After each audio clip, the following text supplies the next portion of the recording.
Assalamualaikum warahmatullahi wabarakatuh. Pada video pembelajaran kali ini kita akan membahas mengenai graf. Kita masuk ke pendahuluan. Graf digunakan untuk merepresentasikan objek-objek diskrit dan hubungan antara objek-objek tersebut.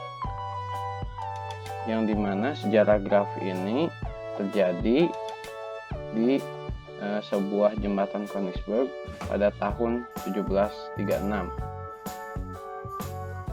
Ini adalah jembatan Königsberg pada tahun 1736.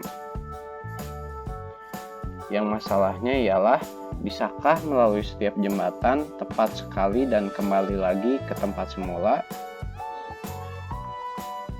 Lalu seorang matematikawan yang bernama Leonhard Euler merepresentasikan jembatan tersebut dalam bentuk graf. Ini adalah grafnya, dan beliau mengatakan orang tidak mungkin bisa melalui setiap jembatan tepat sekali dan kembali lagi ke tempat semula jika setiap simpul dari graf tersebut seluruhnya bernilai genap. Lalu jembatan Königsberg direpresentasikan dengan sebuah graf, yaitu dengan sebuah simpul dan sebuah sisi, yang dimana simpul ini adalah daratan dan sisi yaitu jembatan yang menghubungkan kota B dengan kota A, kota A ke kota C, dan kota A ke kota D. Kita masuk ke definisi. Kita asumsikan bahwa graf G itu mempunyai dua buah elemen, yaitu vertex dan edge. Jadi sebuah graf itu harus mempunyai sebuah vertex atau simpul dan edge yang menghubungkan simpul. Di sini ada sebuah graf sederhana dan ada graf ganda dan graf semu. Lanjut. Kita masuk jenis-jenis graf berdasarkan ada tidaknya gelang atau sisi ganda pada graf. Graf sederhana, simple graph, adalah graf yang tidak mengandung gelang maupun sisi ganda, dinamakan graf sederhana. G1 adalah contoh dari graf sederhana. Graf tak sederhana atau unsimple graph adalah graf yang mengandung sisi ganda atau gelang, dinamakan graf tak sederhana. G2 dan G3 adalah contoh graf tak sederhana. Ini adalah gelang dari graf G2 dan ini G3.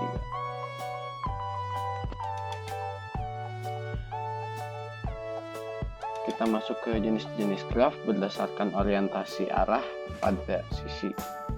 Yang pertama adalah graf tak berarah. Graf ini adalah graf yang sisinya tidak mempunyai orientasi arah. Kita bisa lihat di sini tidak ada arah. Lalu yang kedua ada graf berarah. Graf berarah adalah graf yang setiap sisinya diberikan orientasi arah. Kita bisa lihat di sini ada arah-arah 1 ke 2, 2 ke 1, dan seterusnya. Kita lanjut. Ini adalah rangkuman dari jenis-jenis graf. Ada jenis graf sederhana dengan sisi tak berarah dan sisi ganda tidak diperbolehkan dan sisi gelang tidak diperbolehkan. Lalu yang kedua jenis graf ganda, sisi tak berarah dengan sisi ganda dibolehkan dan sisi gelang tidak dibolehkan. Yang ketiga graf semu dengan sisi tak berarah dan sisi ganda dibolehkan dan juga sisi gelang dibolehkan. Yang keempat ada graf berarah dengan sisi yang berarah dengan sisi ganda tidak diperbolehkan tetapi sisi gelang diperbolehkan. Dan yang terakhir ada graf ganda berarah dengan sisi berarah, lalu sisi ganda diperbolehkan dan sisi gelang juga diperbolehkan. Kita lanjut. Ini merupakan beberapa contoh dari penerapan graf. Yang pertama adalah sebagai rangkaian listrik, lalu sebagai isomer senyawa kimia karbon, ada metana, etana, propana, dan lain-lain. Selanjutnya, terminologi graf.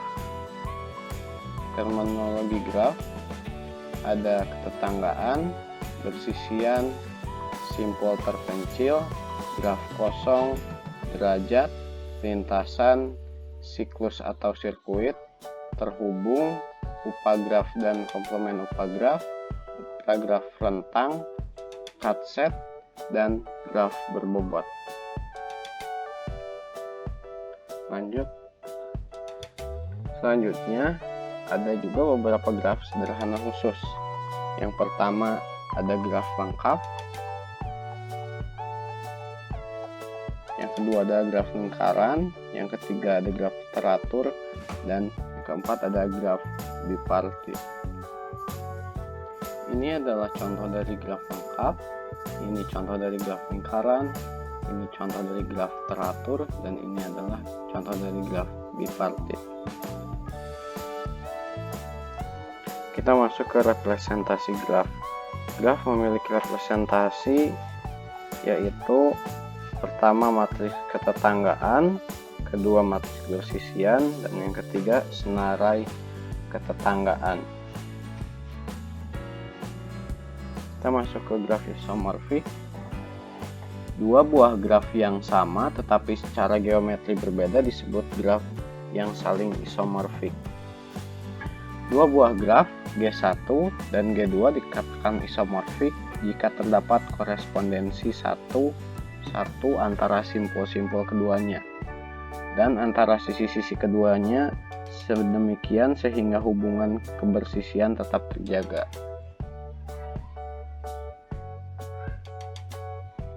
Dengan kata lain, misalkan sisi E bersisian dengan simpul U dan P di G1, maka sisi E yang berkorespondensi di G2 harus bersisian dengan simpul U dan P yang di G2. Dua buah graf yang isomorfik adalah graf yang sama, kecuali penamaan simpul dan sisinya saja yang berbeda. Ini benar karena sebuah graf dapat digambarkan dalam banyak cara. G1 isomorfik dengan G2, tetapi G1 tidak isomorfik dengan G3.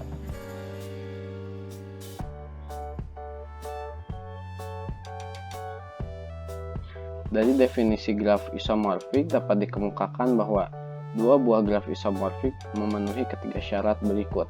Pertama, mempunyai jumlah simpul yang sama, mempunyai jumlah sisi yang sama, mempunyai jumlah simpul yang sama berderajat tertentu. Ketiga syarat ini ternyata belum cukup menjamin. Pemeriksaan secara visual perlu dilakukan.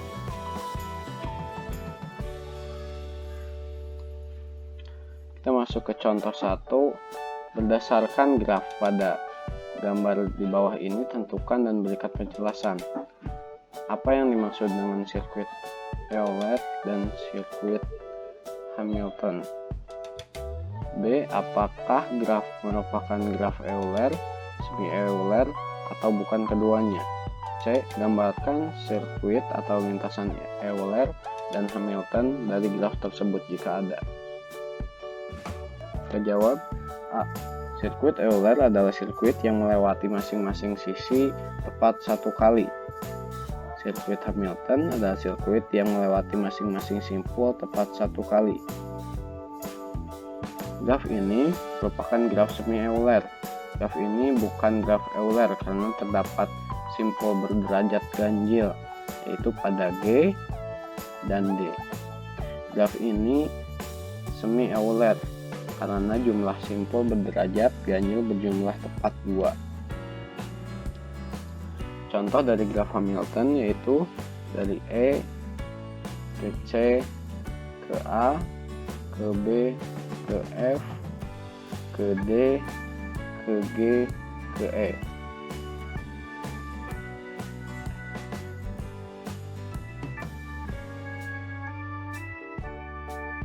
Sedangkan contoh dari graf Euler yaitu dari D ke E ke C ke A ke B ke F ke G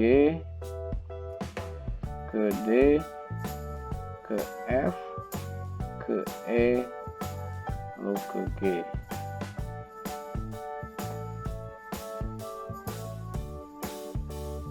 Lanjut contoh kedua, tentukan apakah graf di bawah ini planar atau tidak.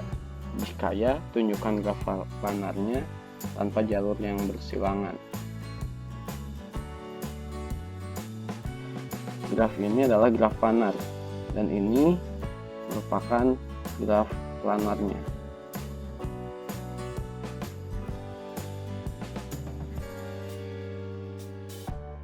Sekian yang dapat saya sampaikan. Mohon maaf jika ada kekurangan. Wassalamualaikum warahmatullahi wabarakatuh.